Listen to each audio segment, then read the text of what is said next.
Welcome! Today we're going to learn about doodling. Grab a cocktail, mocktail, whatever, and let's get it.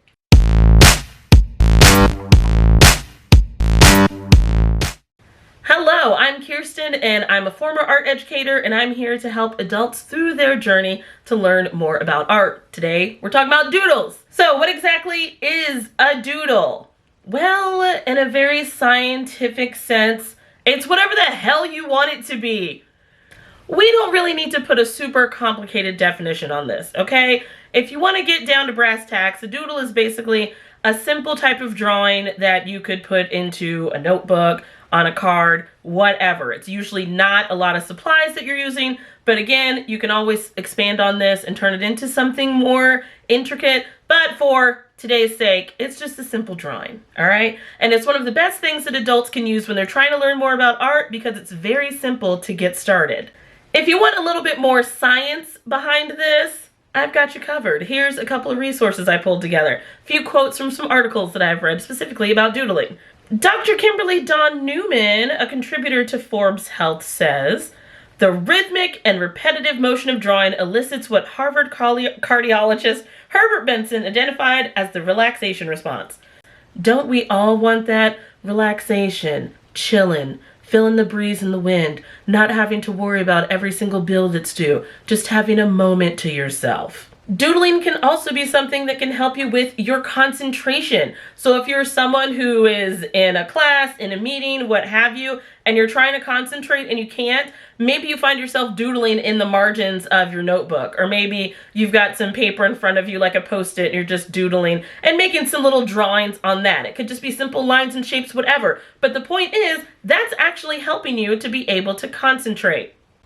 And we have another quote here from Harvard Medical School, and this completely outlines how you can actually do a time-limited doodle and it could help you be able to concentrate, especially if you're feeling stuck on something, or maybe it just feels like an incomplete idea you're trying to come up with. So if you're having any of those stressful type of moments, things aren't making sense, stop for a minute, grab some paper, start doodling. You can actually activate your brain's unfocused circuits and give your focus circuits a break.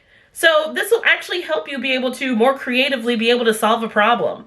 And you might not realize it at the time, but you're actually synchronizing your hand and eye movement. So it's allowing the coordination of the body and mind to kind of sync together. So doodling actually can be a calming and meditative experience. So how can you get started with doodling? You're going to need some supplies. Now, this list, it's not a completely cohesive list of every supply you can use for doodling. You can use absolutely anything that you want. I strongly suggest starting off with a wonderful ballpoint pen or a fine point permanent marker. It is delightful, and because you can't erase it, it forces you to just continue with what you're working on. So pencils, colored pencils, ballpoint pens, permanent markers, calligraphy markers, highlighters, use what you have. I'm not encouraging you to go out and buy a bunch of new art supplies. If you want to, go for it, but you don't have to. And also, don't forget that you need to have some paper on hand as well. Cardstock, a Post-it, a piece of computer paper, notebook paper, whatever. Just have a surface that you're able to mark on. We're going to talk about some very important rules when it comes to doodling. There aren't any rules. You're going to do whatever you want. Doodling is very approachable. Each person's is going to look completely different. It's almost like a fingerprint of yours. Your doodle's not going to look the same as someone else's doodle. So you're basically just going to go for it. Find some lines and shapes that you really like and don't overthink it. Just draw. Now I know what some of you might be thinking. Kirsten, this is a lot and you're coming at me with a lot. Well, I have some examples of things that I have done personally. Again, this is not what yours is going to look like. It's just what mine have looked like. So I can flop between using color pens or using just fine point Sharpies. You can do something as simple as a small card or a small Post-it, or maybe you want to use a larger paper and trace your entire hand, and those are the sections you're putting your lines and patterns and shapes into. And you can even see in this close-up, nothing looks perfect. There's some wobbly lines. I just have a wobbly hand. But that's why I like doodling, because it doesn't need to be precise. I already know what's going to happen when you first start doodling. You're either going to want to erase or you're going to make a mistake and want to toss the whole thing out. don't do it. Mistakes are just tiny little detours along the way. It's fine to take a small detour in your drawing. Maybe you wanted a curved line there, but instead you end up putting a zigzag. That's fine. You can always draw on top of that, or you can turn that into something else.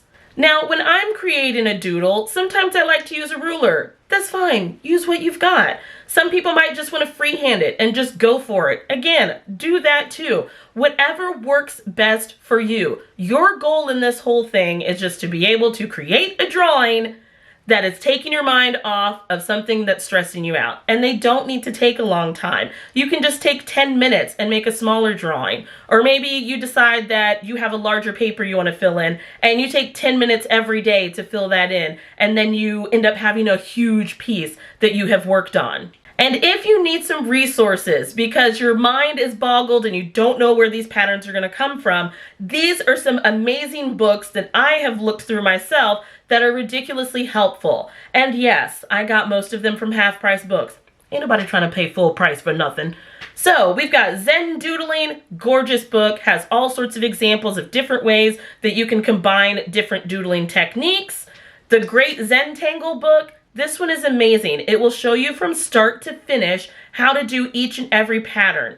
Once you go through this, you're going to see so many patterns that look like they were crazy intricate, but you broke it down step by step and you were able to draw it yourself. The Zentangle source book is another one that will break down all of the different steps for you and help you make a doodle that you love. And finally, I will leave you with this. Go out and f***ing doodle. Do what you want. Do some stress relief. Doodling is such a wonderful thing. Get out there and get started.